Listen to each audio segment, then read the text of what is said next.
Assalamualaikum warahmatullahi wabarakatuh. Apa khabar semua?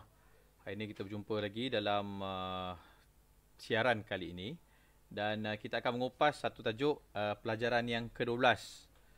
Hindari ajaran sesat. Okey. Hindari ajaran sesat.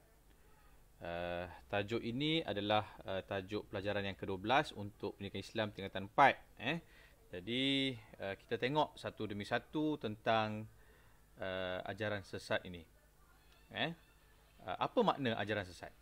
Ajaran sesat adalah suatu ajaran yang didakwa sebagai ajaran Islam, sedangkan hakikatnya bercanggah dengan Al-Quran dan As-Sunnah. Klaim agama Islam, padahal bukan. Itulah dia. Okey? Itu ajaran sesat. Dalam buku teks kamu ni menarik sebab dia ada satu kisah yang saya rasa saya nak bacakan, yang kita boleh baca sama-sama. Huzaifah bin Al-Yaman berkata, semua orang bertanya kepada Rasulullah SAW tentang kebaikan, tetapi aku bertanya tentang keburukan kerana bimbang keburukan menimpa diriku. Aku bertanya, wahai Rasulullah, dahulu kami berada dalam kejahilan dan kejahatan sehinggalah datang kebaikan Islam kepada kami. Adakah selepas ini keburukan datang lagi? Rasulullah bersabda, ya, akan berlaku keburukan. Aku bertanya, adakah selepas keburukan itu ada kebaikan? Baginda bersabda, ya, terdapat padanya kesamaran.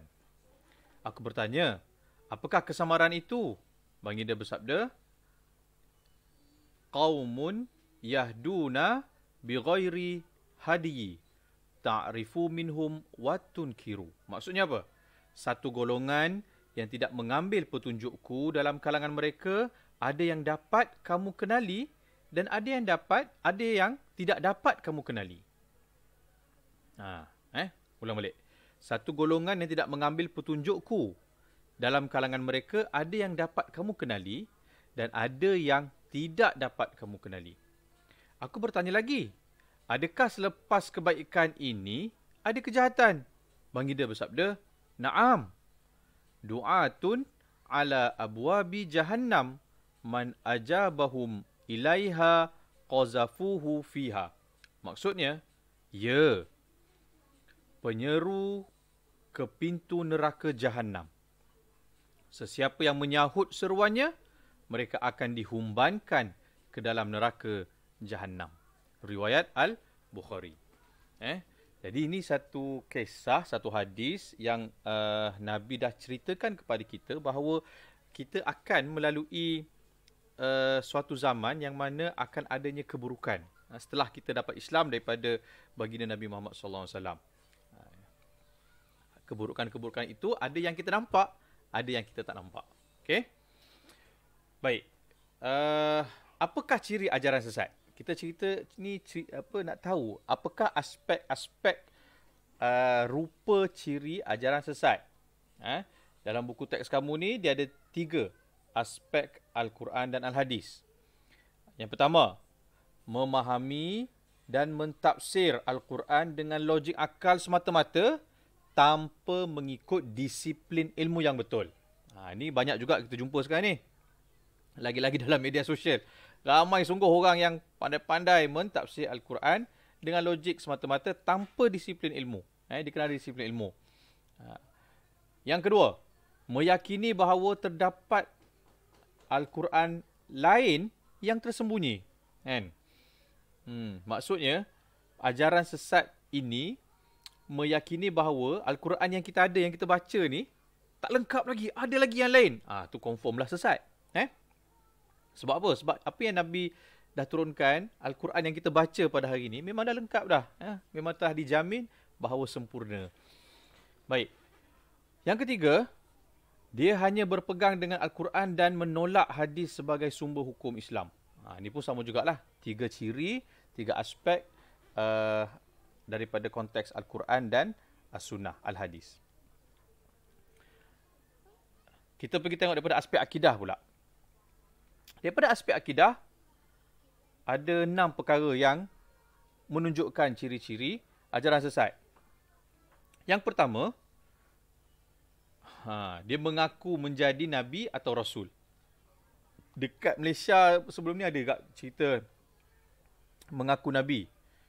Rasul Nabi Melayu, Rasul Melayu. Tak betul lah tu. Kalau dia mengaku tu confirm adalah ajaran sesat. Apa lagi daripada aspek akidah? Mendakwa diri atau gurunya sebagai Imam Al-Mahdi. Amboi. Lagi dahsyat ni. Nak kiamat dah kan. Dia dakwa diri dia atau guru dia sebagai Imam Al-Mahdi. Lagi, ada pula ajaran sesat yang mendakwa gurunya dapat menebus dosa. Ini satu lagi. Sebab dosa di mana boleh tebus-tebus? Tak ada. Dosa ni adalah antara kita dengan Tuhan. Kita yang memohon keampunan terus daripada Allah Subhanahu Wa Taala. Tak ada tiba-tiba melalui guru ke daripada siapa ke yang boleh tebus ampunkan dosa kita. Tak boleh. Kalau claim begitu, maka kita tahu bahawa dia ini bawa ajaran sesat. Yang keempat, ada pula yang memuja makhluk untuk mendapat sesuatu kelebihan. Dia mendakwa bahawa kalau kamu puja makhluk ini, manusia ke, haiwan ke, patung ke, duit ke, apa saja, kalau dengan memuja itu untuk mendapat sesuatu kelebihan, maka confirm itu juga adalah ajaran yang sesat. Tak betul. Ini bukan ajaran Islam. Walaupun didakwa menggunakan ayat-ayat kalimah-kalimah daripada Al-Quran sekalipun. Tetapi tak, kita baca Al-Quran bukan kerana kita puja Al-Quran. Tak betul. Yang kelima, mempercayai semua agama benar dan menuju ke syurga. Ini pun satu masalah juga. Ini dipanggil sebagai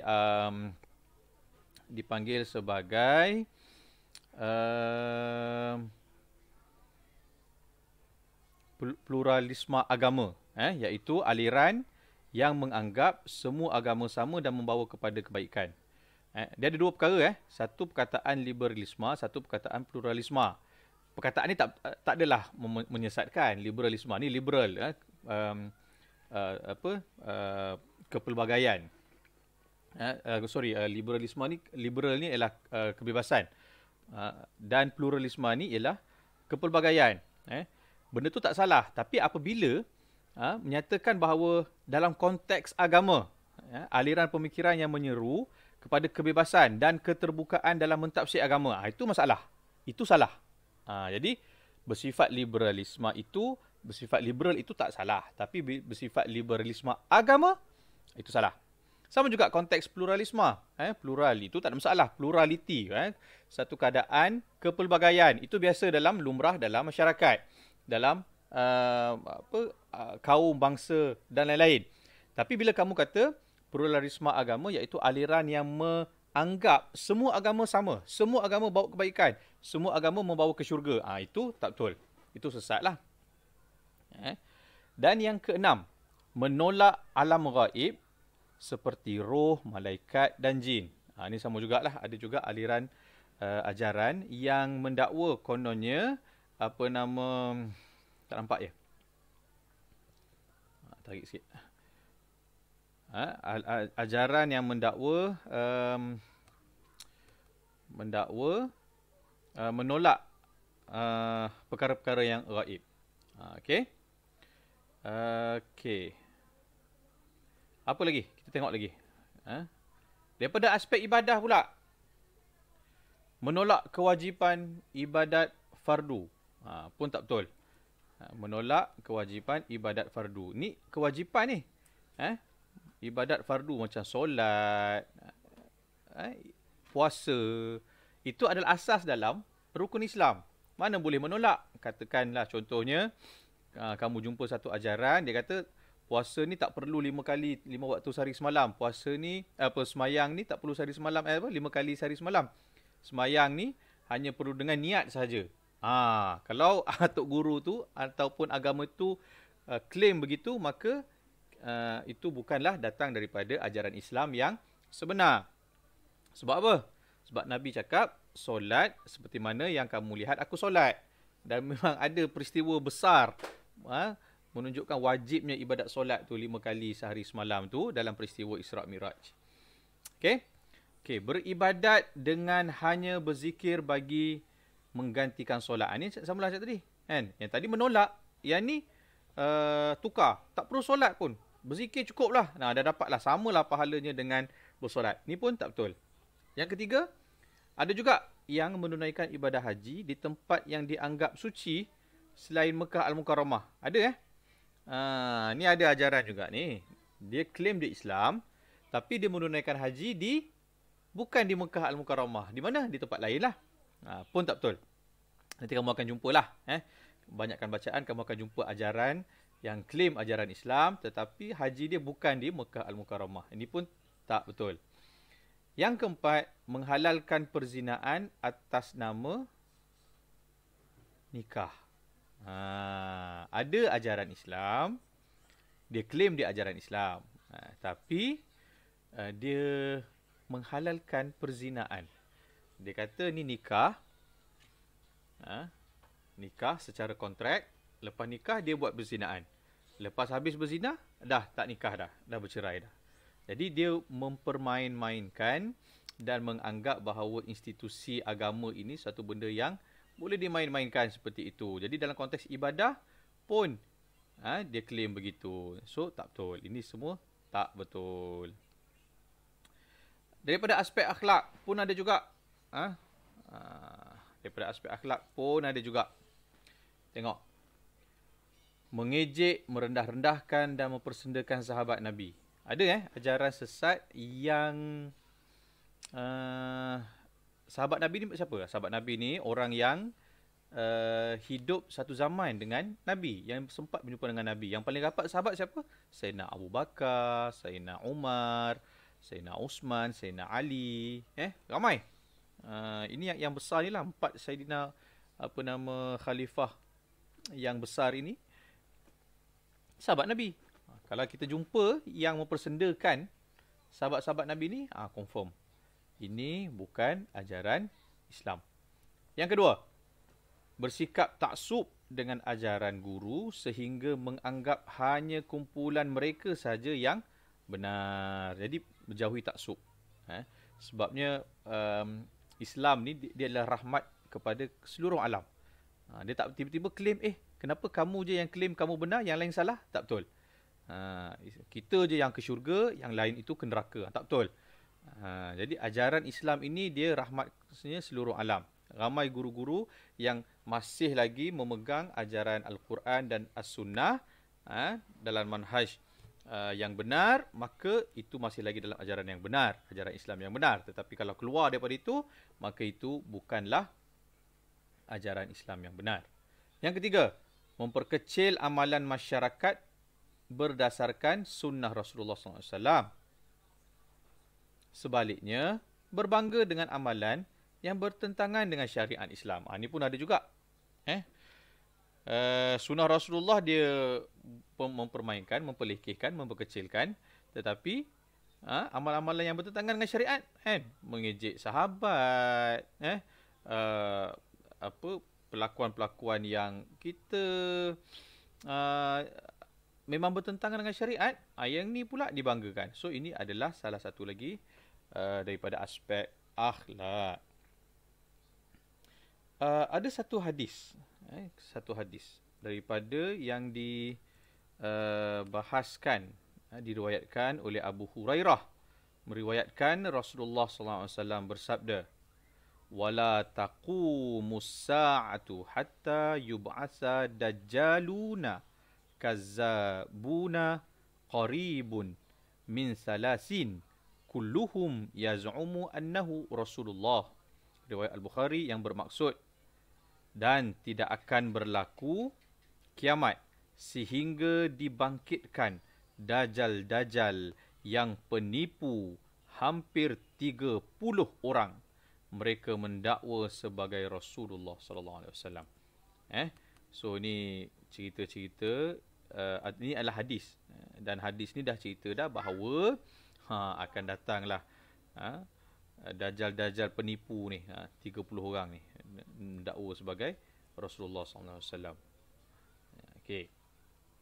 Sebenarnya bila kita cerita tentang ajaran ajaran sesat ni, kita cerita tentang kesan dia yang amat besar terhadap beberapa perkara. Daripada agama je, sebenarnya dia melemahkan iman dan merosakkan akidah. Dia menjatuhkan imej umat Islam tu sendiri. Okay. Daripada aspek ekonomi, bayangkan daripada aspek ekonomi, kita akan melahirkan berapa banyak individu yang pasif dan malas membelanjakan wang pada perkara yang tidak berfaedah. Ada ajaran sesat, kalau nak masuk ajaran kami, kalau kamu nak mensucikan dosa kamu, kamu bayar lebih kurang 3,000 ke 50,000 ringgit. Lagi besar kamu bayar, lagi bersih dan suci, boleh masuk syurga. Kan? Dia menipu orang ramai, dan orang tu pula yang dia memang tahu yang dia nak bertaubat, dia nak suci, nak kembali. Dia bayarlah, dia belanjakan duitnya. Akhirnya perkara tu tak berfaedah. Sebab bukan itu caranya untuk bertaubat. Daripada aspek politik. Besarlah. Tengok, menggugat kestabilan politik akibat tindakan keganasan. Banyak ajaran-ajaran sesat, dia claim dia Islam, tetapi dia bawa terorisme. Dia mengamalkan terorisme, keganasan. Kan? Dia membunuh orang. Jadi kita tak mahu. Dari segi politik, itu bukan. Akhirnya, yang tercemar tu siapa? Yang tercemar tu ialah agama Islam tu sendiri. Mewujudkan suasana politik yang tidak harmoni akibat taksub kepada pemimpin kumpulan. Nampak? Sebab dia taksub. Dia kata dia Islam, sedangkan tidak. Dia hanyalah taksub kepada pemimpin-pemimpinnya yang mana membawa ajaran bukan ajaran Islam yang sebenar. Daripada aspek masyarakat, macam mana pula kesan dia? Dia membentuk individu masyarakat yang bersikap agresif dan kasar dan memutuskan hubungan silaturahim dan persaudaraan Islam. Yalah, sebab dia rasa dia je yang betul. Jadi kita tak maulah begitu. Okay? Now, yang penting kita belajar ni sebab kita nak minta supaya kita dijauhkan daripada ajaran sesat ni. Yang pertama sudah tentu melalui ilmu. Kita perlu mempelajari akidah yang sebenar berdasarkan manhaj ahli sunnah wal jamaah. Ada banyak manhaj. Tapi kita di Malaysia khususnya, kita berpegang kepada manhaj ahli sunnah wal jamaah. Sahabat, sama juga. Kita kena hindarkan diri daripada bergaul dengan orang yang dicurigai ilmu dan amalannya. Janganlah sembrono je kita kawan dengan orang yang mengarut-ngarut. So kita pilih kawan yang mempunyai akidah yang benar, mempunyai cara akhlak dan juga ahli ilmu yang mengamalkan ajaran Islam yang sebenar. Okey. Yang ketiga, daripada aspek amal, kita kena pastikan amalan yang dilakukan benar-benar mengikut panduan Al-Quran dan As-Sunnah. Jadi kena sentiasa membaca dan membaca. Okey. Dan bukan sekadar membaca, kena kaji. Kita kena kaji. Mencari maklumat daripada sumber yang sahih supaya tidak terpengaruh dengan ajaran sesat. Jadi bukan sekadar mengaji Al-Quran tetapi juga mengkaji Al-Quran. Jadi sebab tu kena sentiasa dapatkan rujukan-rujukan daripada ulama-ulama yang muktabar, ulama-ulama yang kontemporari, yang terkini, yang faham konten dan juga konteks. Yang faham konten Al-Quran dan As-Sunnah itu dan faham konteks untuk terjemahkan Al-Quran itu dengan betul. Dalam konteks semasa, dalam konteks kehidupan harian, dalam konteks masyarakat majmuk. Jadi kena faham konten dan juga konteks. Perlukan mengkaji. Dan akhir sekali, doa lah. Kita tak tahu. Jadi kita kena berdoa, memohon petunjuk agar sentiasa berada di jalan yang benar. Kita tak tahu. Bila kita tak tahu, kita sentiasa berdoa. Kita memohon supaya kita sentiasa dalam jalan yang benar. Ditunjukkan dan berada dalam jalan yang benar. Dan akhir sekali, taubat. Kita kena taubat kembali semula kepada Allah atas ketelanjuran mengikuti dan beramal dengan ajaran yang sesat. Sekiranya kita telah pun menyedari bahawa kita telah terjebak dalam ajaran sesat, perlu bertaubat. Dan insya-Allah taubat kita ini Kita taubat nasuha, taubat yang betul-betul kita ikhlas, yang kita mahu, kita tak betul aku dah ikut laluan yang salah, maka apa kita buat ialah kita kembali semula kepada Allah Subhanahu Wa Taala. Okey? Itulah sedikit tentang tajuk ini. Okey, dan macam biasa saya ingat ni apa yang kita bincangkan ini adalah perkara-perkara yang telah pun kamu bincangkan sebelum ini. Jadi apa yang saya harapkan ialah macam biasa dalam minggu ini ambil masa untuk penuhkan buku-buku nota kamu dengan ulang kaji topik-topik ini dan topik-topik yang lain juga. Tapi kali ini kita pastikan topik ini kita catat perkara-perkara asasnya dan dibuat penilaiannya. Seperti mana dalam soalan inilah, yang pertama, apakah takrif ajaran sesat, ciri ajaran sesat, contoh-contoh ajaran sesat. Yang ini kena buat research. Saya tak cerita kat sini dalam buku teks ni pun tak ceritakan apakah contoh-contoh ajaran sesat ni. Saya ingat daripada ciri-ciri ni yang telah kamu baca, kamu boleh buat rujukan. Boleh tengok dekat JAKIM dan boleh buat research tentang contoh-contoh ajaran sesat ni. Apa lagi? Terangkan kesan kepada seseorang yang terlibat dengan ajaran sesat. Pun dah tengok dah tadi. Apakah kesannya daripada aspek ekonomi, aspek politik, aspek masyarakat, aspek agama tu sendiri. Apa lagi? Huraikan cara menjauhi ajaran sesat. Banyak cara untuk menjauhi ajaran sesat pun dah dibincangkan dalam di atas, pembincangan di atas. Nombor 6, ni ayat. Terdapat cadangan supaya solat Jumaat dilaksanakan pada hari Sabtu. Nampak? Ini kenyataan. Now, soalan dia. Huraikan pandangan anda untuk menolak cadangan ini. Okey? Macam mana kamu nak jawab kenyataan ini terhadap cadangan supaya solat Jumaat dilaksanakan pada hari Sabtu? Nampak macam kelakar, macam pelik, tapi percayalah, bila cakap tentang akidah, ibadat yang sesat ni, kita akan jumpa macam-macam perkara yang kadang-kadang tu kita tak terfikir pun. Tapi sekarang ni apa yang kita boleh belajar ialah untuk kita tahu dan untuk kita menilai semula macam mana untuk counter answer, counter jawapan-jawapan ataupun hujah-hujah mereka ni, supaya kamu sendiri, kita semua tidak terjebak dan tahu bahawa ajaran sesat ni adalah suatu ajaran yang salah. Okey? Saya ingat sampai di situ dulu. Kita jumpa lagi dalam siaran yang akan datang. Banyakkan membaca, insya-Allah kita akan dapat banyak pengajaran daripada tajuk ini. Okey? Jadi saya ingat sampai di sini dulu. Kita jumpa lagi dalam siaran yang akan datang. Assalamualaikum warahmatullahi wabarakatuh. Bye-bye.